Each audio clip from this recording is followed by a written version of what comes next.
The important part is not that we can turn the relationship around completely, but the fact that it can be now managed. Hello everyone, this is Sue Tai. From May 13 to 15, US President Donald Trump pays a state visit to China. It has drawn significant international attention. You may also be wondering how to interpret this visit. Today, I talked to Sourabh Gupta, a senior fellow at Washington-based Institute for China-American Studies and a longtime scholar of China-US relations, to share his view on this visit. Hello, Mr. Gupta. Thanks for joining me today. Regarding President Trump's visit to China, how do you see its significance? I think it is a very significant visit. First perspective is from the longer term, the broader term. What the two sides are doing are kind of groping towards finding a new intermediate strategic equilibrium on the basis of which they engage each other. From a narrower standpoint, so it sort of sets the ground for the two sides to find areas in which they can find common interest, they can cooperate, as well as kind of manage that relationship.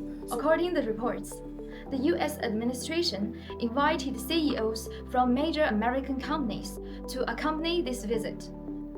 What is your assessment on this visit, accompanied by a high-level business delegation?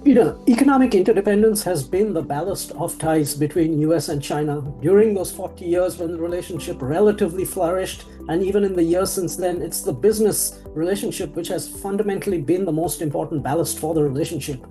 Obviously, in that context, that important Fortune 500 leaders are going to accompany the president is an important one. Another topic that has received a lot of attention from US media is AI. In your view, what concrete steps would be necessary for two countries to achieve substantive progress in AI governance? AI obviously is a tool for much good, but it can also be a tool in the hand of bad actors to cause a severe damage. And so I think the purpose of this conversation of the US and China is to start creating a framework by which they can keep out these tools and technologies from the hand of ill-intentioned third-party actors, including non-state actors.